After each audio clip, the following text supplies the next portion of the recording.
¿Sabían que uno de los actores principales de esta serie vivía literalmente en un dolor constante y tomaba más de 20 pastillas al día solo para poder respirar? ¿Qué otro intérprete de un papel clave ocultó una lesión en la columna vertebral durante 40 años y seguía filmando ya desde una silla de ruedas? ¿Y sabían que la actriz que dio vida a uno de los personajes más memorables del programa murió completamente sola, vencida por un cáncer, sin habérselo dicho casi a nadie? Bienvenidos a la isla de la fantasía. Aquí los sueños se hacen realidad. Pero entre bastidores, la historia es muy diferente. Hoy les vamos a hablar de las personas que crearon la magia de este programa, de quiénes eran entonces y de qué fue de ellos después. Número 1. Barbie Benton como Bunny Kelly y otros personajes. Si eran hombres a finales de los 70 y veían televisión, la conocían. Barbie Benton. Una sonrisa de oreja a oreja, cabello dorado y un encanto que dejaba sin aliento. Apareció en la isla de la fantasía 8 veces entre 1978 y 1982, cada vez con un personaje diferente. Su papel más recordado fue el de Bunny Kelly, una obrera de fábrica llena de energía que participa en un maratón en la isla para salvar su empresa del cierre. Tenía 28 años cuando apareció por primera vez en el programa. Su nombre real es Barbara Lynn Klein. Nació el 28 de enero de 1950 en Nueva York. Su padre era ginecólogo y su madre asesora financiera. Creció en Sacramento, tocaba el piano, practicaba el buceo y soñaba con ser veterinaria, hasta que se dio cuenta de que no soportaba ver sangre. A los 18 años llegó al set del programa Playboy After Dark como extra. Hugh Hefner la vio y se enamoró al instante. Así fue como Barbara Klein se convirtió en Barbie Benton. Durante varios años fue la musa y compañera de Hefner, aunque nunca aceptó casarse con él, a pesar de 4 propuestas. Al mismo tiempo grababa álbumes de música country. Su sencillo Brass Buckles, en 1975, llegó al 5º lugar en el listado Billboard. Otra canción, Ain't That Just the Way, llegó al número 1 en Suecia y fue versionada posteriormente por varios artistas europeos. Tras el nacimiento de su primer hijo en 1986, Barbie Benton se alejó por completo del mundo del espectáculo. Se había casado con el empresario inmobiliario George Gradow en octubre de 1979, y ese matrimonio resultó mucho más sólido que todos sus romances de Hollywood. La pareja tiene 2 hijos. La familia vive entre Aspen y Los Ángeles. Su residencia en Aspen, conocida como el Palacio de Cobre, fue diseñada por el reconocido arquitecto Bart Prince y apareció en una producción de MTV.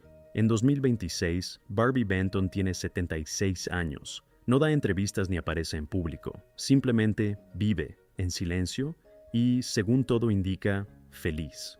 Una mujer que pudo haberse convertido en una de las grandes estrellas de Hollywood y que eligió a su familia. Al parecer, jamás lo lamentó. Número 2. Ken Berry como Elliot Fielding y otros personajes. Ken Berry era de esos hombres capaces de hacerlos reír sin decir casi nada. Su cuerpo era un instrumento de comedia, flexibilidad, sentido del ritmo, dominio absoluto del humor físico. En la isla de la fantasía apareció 7 veces entre 1978 y 1982, y cada vez sus personajes terminaban atrapados en situaciones de las que salían con dificultad, pero siempre con una sonrisa. Tenía 44 años en su primera aparición. Kenneth Ronald Berry nació el 3 de noviembre de 1933 en Moline, Illinois. Desde los 12 años soñaba con bailar. Iba al cine a ver a Fred Astaire y Gene Kelly y repetía sus movimientos en casa. Durante el servicio militar estuvo bajo las órdenes del sargento Leonard Nimoy, sí, el mismo que después sería Spock en Star Trek, y fue precisamente Nimoy quien le aconsejó ir a probar suerte en Hollywood. Berry se convirtió en estrella de las comedias televisivas Effie Troop, Mayberry, RFD, Mama's Family. Todos fueron éxitos populares en su momento, pero su vida personal estuvo marcada por tragedias que la cámara jamás mostró. Su primer hijo, Joseph Larson Berry, murió a los 6 días de nacer, en 1962. Su hijo adoptivo John falleció en 2016 de un tumor cerebral, a los 51 años. Su hija Jennifer murió en 2020 por causas naturales, a los 55 años. Ken Berry sobrevivió a 3 de sus hijos. A pesar de todo eso, quienes lo conocían decían siempre lo mismo. Seguía siendo buena persona, infinitamente buena, sin amargura, sin rencor. Un hombre que sabía reír incluso cuando todo a su alrededor se derrumbaba. El 1 de diciembre de 2018, Ken Berry falleció de insuficiencia cardíaca en Burbank, California. Tenía 85 años. Su compañera de muchos años, Susie Walsh, estuvo a su lado hasta el final. Hollywood perdía a uno de los últimos grandes comediantes de la vieja escuela. Número 3. Michelle Phillips como la princesa Naya y otros personajes. Antes de aparecer en la Isla de la Fantasía, el mundo entero ya conocía su voz. Michelle Phillips fue integrante del legendario grupo The Mamas and the Papas. California Dreamin', Monday, Monday. Esas canciones se convirtieron en los himnos de toda una generación. La revista Time la llamó la soprano más pura del pop. Llegó a la isla ya como actriz consolidada y apareció en el programa 7 veces entre 1979 y 1984. Tenía 34 años en su primera aparición. Holly Michelle Gilliam nació el 4 de junio de 1944 en Long Beach, California. Su infancia se rompió muy pronto. Su madre murió cuando ella tenía 5 años. Se fue con su padre y su hermana a vivir a México. Desde esa corta edad, Michelle aprendió a convivir con la pérdida. Ese dolor, el primero de muchos, dejó en ella algo que nunca desapareció. Su matrimonio con John Phillips, fundador de The Mamas and the Papas, fue tormentoso hasta el límite. La sacaron de su propio grupo tras revelarse una relación con otro integrante. Luego volvió. Luego otro divorcio. En 1970 estuvo casada durante 8 días con el actor Dennis Hopper, una unión que pasó a la historia como uno de los matrimonios más fugaces de Hollywood. Después tuvo una relación con Jack Nicholson y perdió al hijo que esperaban antes de que naciera. Luego, un romance con Warren Beatty. Años al lado del doctor Steven Sachs, quien murió en 2017 tras 18 años juntos. Michelle Phillips es hoy la última sobreviviente de The Mamas and the Papas. Case Elliot murió en 1974. John Phillips en 2001. Denny Doherty en 2007. Solo ella lo recuerda todo. En 2026, Michelle Phillips tiene 81 años. Sigue dando entrevistas, sigue hablando de lo que le importa.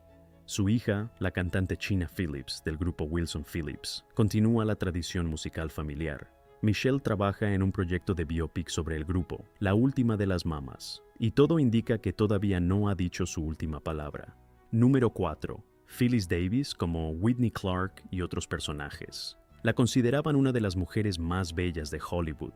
En sus primeras pruebas le pidieron que se pusiera un traje de baño. La contrataron de inmediato. Phyllis Davis apareció en la Isla de la Fantasía 9 veces entre 1979 y 1984. Tenía 38 años en su primera aparición.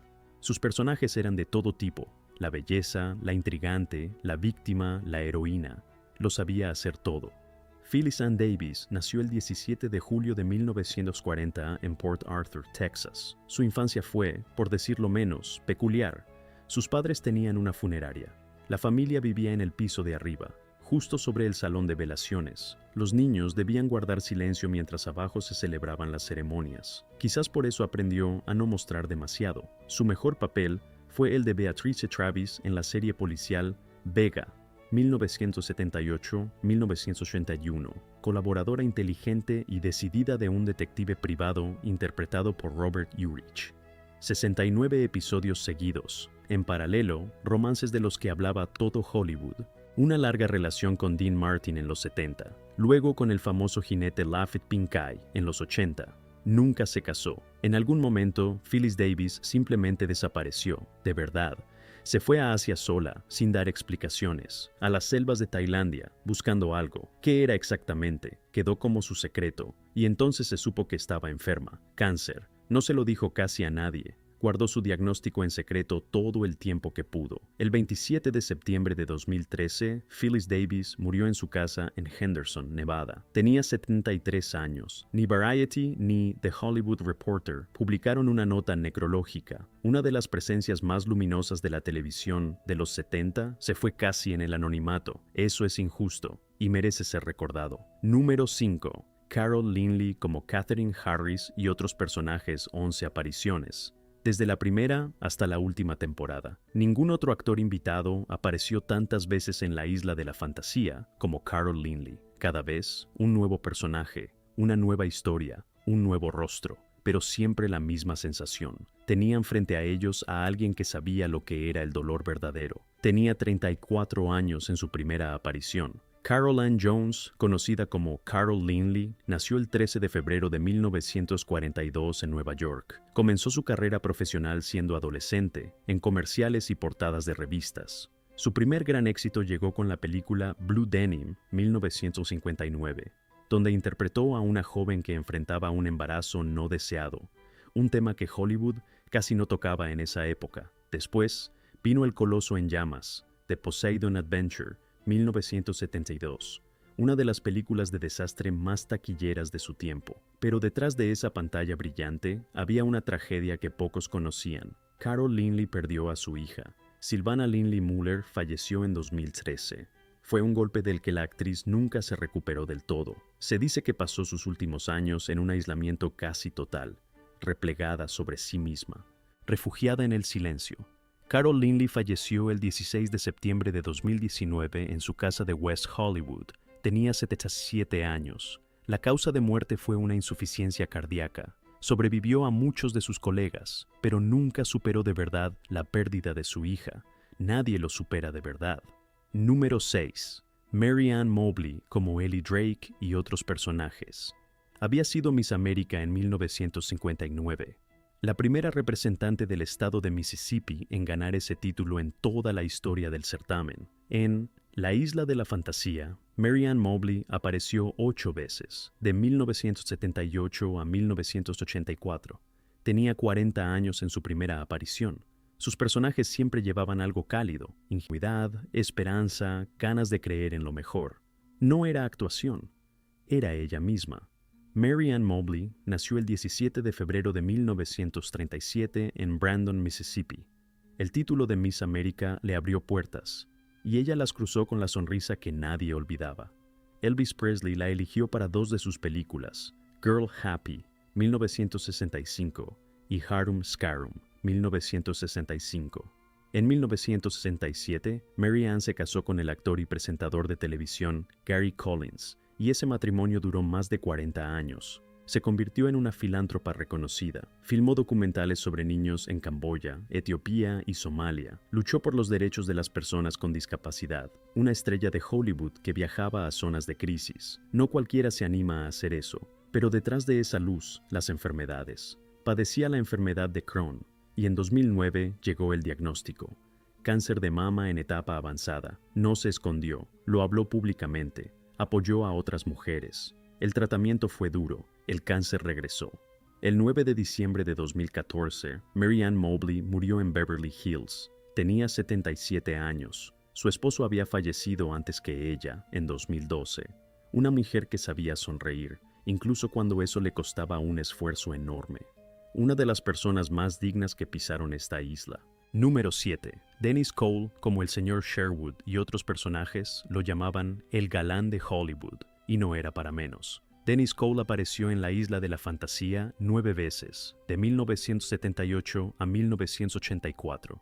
Tenía 37 años en su primera aparición, alto, atlético, carismático, pero la vida entre bastidores era mucho menos romántica. Dennis Lee Cole nació el 19 de julio de 1940 en Detroit, Michigan. Su familia era disfuncional. Ambos padres sufrían de alcoholismo y su padre terminó quitándose la vida. Denise creció en un ambiente de mucho dolor y aprendió a sobrevivir. Se mudó a Los Ángeles a principios de los 60, trabajó como modelo y doble de riesgo antes de abrirse camino en la televisión. Su primer gran éxito fue la serie policial Felony Squad, 1966-1969. Después llegó Los Ángeles de Charlie, Charlie's Angels, cuyo rodaje lo unió a Jacqueline Smith. Se casaron en 1978, se divorciaron en 1981. En diciembre de 1991 ocurrió lo irreparable. Su único hijo, Joe, músico y técnico de giras del grupo de rock Black Flag, fue asesinado durante un asalto a mano armada en el barrio de Venice, en Los Ángeles. Tenía 30 años. El crimen nunca fue resuelto. Tras la muerte de Joe, Dennis Cole se volvió activista. Rechazó papeles que glorificaran la violencia. habló públicamente contra la cultura de la brutalidad en la pantalla, ayudó a familias de víctimas de delitos. Era su manera de seguir adelante. El 15 de noviembre de 2009, Dennis Cole falleció en un hospital de Fort Lauderdale, Florida, por insuficiencia renal. Tenía 69 años, una vida atravesada por mucho dolor y por igual dignidad. Número 8. Wendy Schaal como Julie. Llegó a la isla en 1981, joven, abierta, llena de vida. Wendy Schaal interpretó a Julie, la asistente del señor Rourke, de quien más adelante se reveló que era su ahijada. En una sola temporada participó en 24 episodios. Tenía 26 años en ese momento. Wendy Schaal nació el 2 de julio de 1954 en Chicago. Su padre, el actor Richard Schaal, conocido por el Mary Tyler Moore Show, y su madrastra durante varios años, Valerie Harper, estrella de la serie Rhoda, la criaron en un hogar completamente ligado al mundo del espectáculo. Wendy lo absorbió desde niña. La isla de la fantasía le dio lo que ningún proyecto anterior le había dado, verdadero peso en pantalla. Después se convirtió en una presencia constante en las películas del director Joe Dante. Dentro del cuerpo, Inner Space, 1987, Los vecinos, The Burbs, 1989, Soldados pequeños, Small Soldiers, 1998. Wendy Schaal está en cada una de ellas, viva, graciosa, genuina. Apareció en Friends, en Star Trek, Voyager, en Se ha escrito un crimen, papeles secundarios, pero imposibles de olvidar. Luego, en 2005, llegó lo que cambió su carrera para siempre. Se convirtió en la voz de Francine Smith en la serie animada American Dad, más de 350 episodios. La serie sigue hasta hoy. Wendy Schaal es una de las pocas actrices de la isla de la fantasía cuya carrera no solo continuó, sino que alcanzó un nuevo pico décadas después. En 2026 tiene 71 años, está activa, trabaja y, al parecer, lo disfruta enormemente, dándole vida cada semana a Francine Smith para millones de espectadores en todo el mundo. Una historia con final feliz, una de las pocas en esta lista. Número 9. Stuart Whitman como Rex Reinhardt y otros personajes. Su cara la conocían todos los aficionados a los westerns y las películas de acción. Stuart Whitman era de esos actores capaces de llenar la pantalla solo con su presencia. En la isla de la fantasía apareció 7 veces, de 1978 a 1984, siempre encarnando a hombres viriles y complejos. Tenía 49 años en su primera aparición. Stuart Miles Whitman nació el 1 de febrero de 1928 en San Francisco. Durante la Segunda Guerra Mundial, sirvió en el Cuerpo de Ingenieros del Ejército de los Estados Unidos. El ejército, decía después, le forjó la disciplina y la capacidad de mantenerse firme bajo cualquier presión. En 1962, fue nominado al Oscar por su papel en la película británica The Mark, 1961, donde interpretó a un hombre que lucha contra sus propios demonios e intenta comenzar una nueva vida. Era un papel arriesgado para la época, y todo Hollywood lo notó. No se llevó la estatuilla, pero ganó algo más valioso: la reputación de un actor que no le huía a los roles difíciles. En los 80, su carrera se desaceleró. Participó en producciones de bajo presupuesto, tuvo apariciones esporádicas en televisión. Se dice que en algún momento atravesó serias dificultades económicas, varios matrimonios, una vida personal complicada. Todo eso quedaba fuera de cámara. Nunca se quejó en público. El 16 de marzo de 2009, Stuart Whitman falleció en su casa en Montecito, California. Tenía 81 años. La causa de muerte fue un cáncer. Otra voz de la isla se apagaba en ese mismo y trágico 2009. Número 10. George Maharis como el profesor Alan Blair y otros personajes. El nombre de George Maharis hoy pocos lo recuerdan. Sin embargo, a comienzos de los 60 era una estrella de primera línea. En la isla de la fantasía apareció 6 veces, de 1978 a 1982, en papeles de hombres inteligentes, levemente enigmáticos. Tenía 49 años en su primera aparición. George Maharis nació el 1 de febrero de 1928 en Ogdensburg, Nueva York. Su momento de gloria coincidió con la serie Ruta 66, Route 66, 1960-1963, en la que tuvo uno de los papeles protagónicos. La serie era revolucionaria para su época. Filmada en las carreteras reales de los Estados Unidos, se convirtió en un himno a la libertad y a la búsqueda de uno mismo. George Maharis era uno de los rostros de esa libertad. Después vinieron Broadway, el teatro, intentos en la música. En 1965 publicó varios discos. Tenía voz. Pero la carrera musical no cuajó como él hubiera querido. Regresó a la pantalla, en apariciones como invitado, en proyectos menores, en la Isla de la Fantasía. En algún momento, George Maharis desapareció casi por completo de la vida pública. Se sabía muy poco de su vida privada. Nunca se casó públicamente. No daba entrevistas. Simplemente vivía. El 28 de mayo de 2009, George Maharis falleció en Beverly Hills. Tenía 81 años. La causa de muerte fue una insuficiencia cardíaca, una estrella que brilló intensamente y se apagó en silencio. En ese mismo 2009 que se llevó a varios de sus colegas de la isla, un año que vació ese lugar mágico. Número 11. David Harrison, como Daniel Garman y otros personajes. Su carrera fue tan larga que parecía no tener fin. David Harrison apareció en la Isla de la Fantasía 6 veces, de 1978 a 1984. Tenía 49 años en su primera aparición. Sus personajes siempre llevaban algo clásico: elegancia, contención, el arte de usar un smoking como si hubiera nacido con un opuesto. David Hedison, cuyo nombre real era Albert David Hedizian, nació el 20 de mayo de 1928 en Providence, Rhode Island. Era de origen armenio y se enorgulleció de ello toda su vida. Su primer gran éxito llegó con la película de ciencia ficción La Mosca, The Fly, 1958, mucho antes de que Jeff Goldblum reinventara ese personaje. Hedison interpretó a un científico que se transforma en insecto, una escena imposible de olvidar, pero el trabajo más importante de su vida fue la serie Viaje al fondo del mar, Voyage to the Bottom of the Sea, 1964-1968, en la que interpretó al comandante Lee Crane. 4 temporadas, más de 110 episodios. Era el rostro del programa. Millones de niños en toda América lo veían cada semana. Tuvo el honor poco frecuente de interpretar a Felix Leiter en 2 películas de James Bond. Solo se vive 2 veces, 1967, y Licencia para matar, 1989. 2 Bonds, 2 décadas, y entre medio, la Isla de la Fantasía. Hay que admitir que llevó una vida de lo más interesante. El 27 de enero de 2019, David Harrison falleció en Los Ángeles. Tenía 92 años. Hasta el final conservó toda su lucidez. Concedía entrevistas ocasionales y recordaba el pasado con cariño. Una vida larga, una vida digna. Quedan cada vez menos así. Número 12. Christopher Hewitt como Lawrence. Cuando Hervé Villechaize dejó la isla, los productores enfrentaron un desafío mayúsculo. ¿Quién podría ocupar ese lugar junto a Ricardo Montalbán? Eligieron a Christopher Hewitt y fue una decisión radicalmente distinta. Nada de gritos desde la torre de vigilancia, nada de carreras en kart.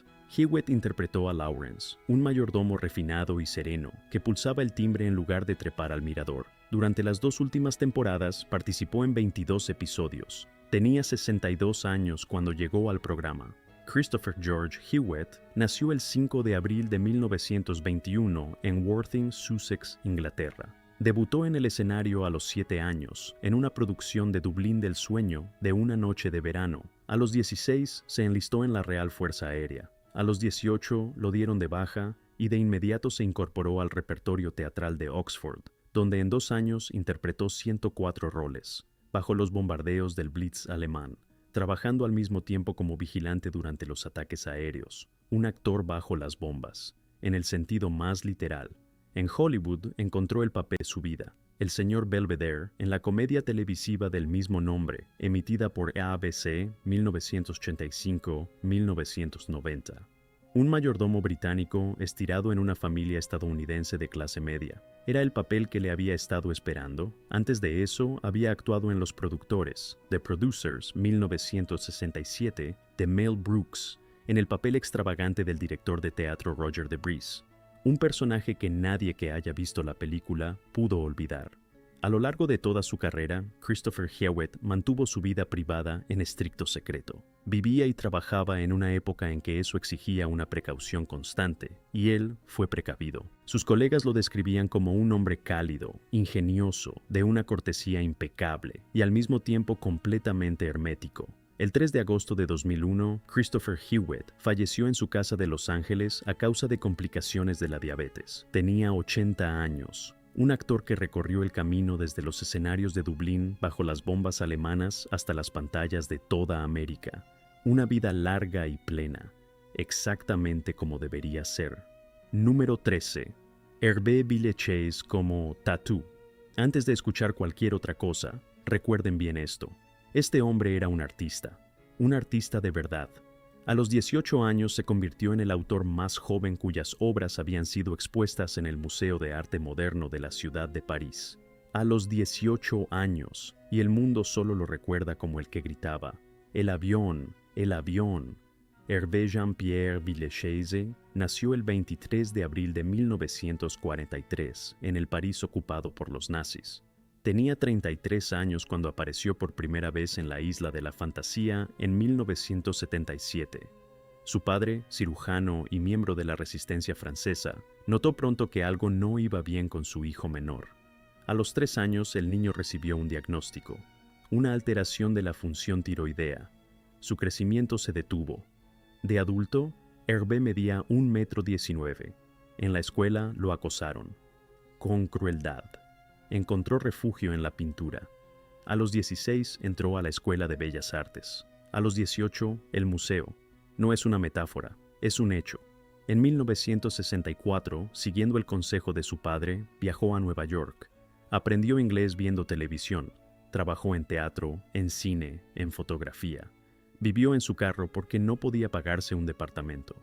Sobrevivió con trabajos esporádicos, incluyendo ayudante de exterminador de ratas cerca de donde vivía, en el sur de Los Ángeles. El gran salto llegó en 1974. El papel del villano Nick Nack en la película de James Bond, El hombre de la pistola de oro. Christopher Lee comentaba que el rodaje de esa película había sido, quizás, la época más feliz de la vida de Hervé. Y después, la Isla de la Fantasía, Tattoo.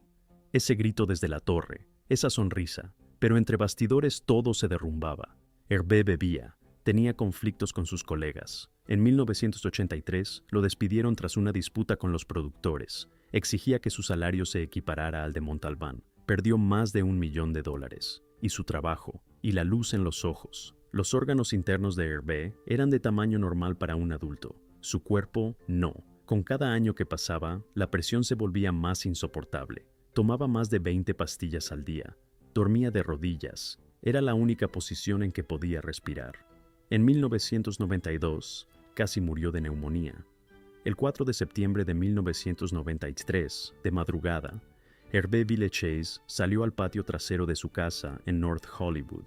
Presionó el botón de un grabador de voz y dejó un último mensaje para su amiga Kathy Self. Luego disparó. Tenía 50 años. Kathy lo encontró todavía con vida. Alcanzó a decir, "Me estoy muriendo". A las 3:40 de la tarde, los médicos confirmaron su muerte. Sus cenizas fueron esparcidas en el Océano Pacífico, frente al Cabo Fermín. Ricardo Montalbán dijo entonces, consideraba que su aporte a la Isla de la Fantasía era una de las claves del enorme éxito que tuvo el programa. El niño del París ocupado, perseguido por su pequeña estatura, el artista, el actor, el hombre que el mundo entero recuerda por una sola frase y al que casi nadie conoció de verdad. No lo olviden. Número 14. Ricardo Montalbán, como el señor Rourke. Entraba en cuadro despacio, traje blanco, sienes plateadas, una mirada que calaba hasta el fondo, y ese saludo a la multitud que llegaba. Sonrían, sonrían. El señor Rourke, el amo de la isla, quizás inmortal, quizás algo más que un simple ser humano. Ricardo Gonzalo. Pedro Montalbán y Merino nació el 25 de noviembre de 1920 en la Ciudad de México, en el seno de una familia de inmigrantes españoles. Tenía 56 años cuando apareció por primera vez en la Isla de la Fantasía en 1977. Comenzó su carrera en el cine mexicano en los años 40. Luego firmó un contrato con la MGM y se convirtió en uno de los primeros actores latinoamericanos en construir una verdadera carrera estelar en Hollywood, sin renegar de sus orígenes. Le irritaba profundamente cómo Hollywood retrataba a los mexicanos. En 1970, cofundó la organización Nosotros, Nosotros, una asociación que luchaba por una representación justa de los latinoamericanos en el cine y la televisión. Fue su primer presidente. En 2004, el histórico Teatro Doolittle de Hollywood fue rebautizado en su honor, convirtiéndose en el primer gran teatro de los Estados Unidos en llevar el nombre de un actor latinoamericano. Millones de personas lo recuerdan como el villano Khan en Star Trek, tanto en la serie original de 1967 como en la película La ira de Khan, 1982. También como la voz que promocionaba los autos Chrysler Córdoba con su famoso suave cuero de Corinto. Pero el propio Montalbán decía que el papel del señor Rourke le era especialmente querido, ese misterioso señor de la isla que veía a las personas hasta el fondo y aún así les daba una oportunidad. Su vida personal fue un ejemplo de fidelidad. En 1944 se casó con Georgiana Young, hermana de la actriz Loretta Young. Estuvieron juntos más de 63 años. Tuvieron 4 hijos. Ella murió en 2007. Él la sobrevivió apenas año y medio. Pero detrás de esa fachada había un dolor oculto que muy pocos conocían. En 1951, durante el rodaje del western A través del ancho Missouri, Across the Wide Missouri, Montalbán sufrió una grave lesión en la columna. Un caballo lo derribó y lo pisoteó. Lo ocultó durante 40 años. Siguió filmando. Siguió sonriendo. En 1993, el dolor se volvió insoportable. Una operación de columna de 9 horas. Pero no fue suficiente. Ricardo Montalbán terminó en silla de ruedas, y así permaneció el resto de su vida. Siguió trabajando. Apareció en las 3 películas de Spy Kids como el abuelo Valentín. Prestó su voz a personajes en series animadas. Pronunció discursos desde su silla en el teatro que llevaba su nombre. El Papa Juan Pablo II lo nombró Caballero de la Orden de San Gregorio en 1998. En 1993, el Sindicato de Actores le entregó el premio por trayectoria. El 14 de enero de 2009, Ricardo Montalbán falleció en su casa de Los Ángeles. Tenía 88 años. La causa oficial de muerte fue una insuficiencia cardíaca. Está enterrado en el cementerio Holy Cross de Culver City. Cuentan que el día de su muerte, uno de sus colegas dijo: "La isla no podía existir sin él. Él era la isla". El hombre que ocultó su dolor durante 40 años, que luchó por los suyos, por todo el Hollywood latinoamericano, que amó a una sola mujer toda su vida y que, incluso desde su silla de ruedas, daba la impresión de que el mundo entero estaba a sus pies. Bienvenidos a la isla de la fantasía. El señor Rourke los recibe. Aquí están, los hombres y mujeres que crearon esta magia, actores cuyos personajes vivían en la pantalla, mientras sus vidas reales transcurrían fuera de ella. Hijos perdidos y enfermedades sobrellevadas. Un dolor escondido detrás de una sonrisa. Amores que duraron décadas. Una soledad que nadie veía. Y raras, tan raras. Historias de felicidad tranquila. Todos merecen ser recordados. No solo por el nombre de sus personajes, sino por sus nombres propios. Si este viaje en el tiempo les gustó, suscríbanse al canal. Activen la campanita para no perderse el próximo episodio. Quedan muchas historias por contar sobre personas que creíamos conocer y sobre lo que en realidad no sabíamos. Y también cuéntenos en los comentarios, ¿quién era su actor favorito de la Isla de la Fantasía? ¿Qué historia les sorprendió más? ¿Sabían lo que ocurría entre bastidores? Sus respuestas nos importan, porque son sus palabras las que nos dicen qué contar después. Hasta pronto en la isla.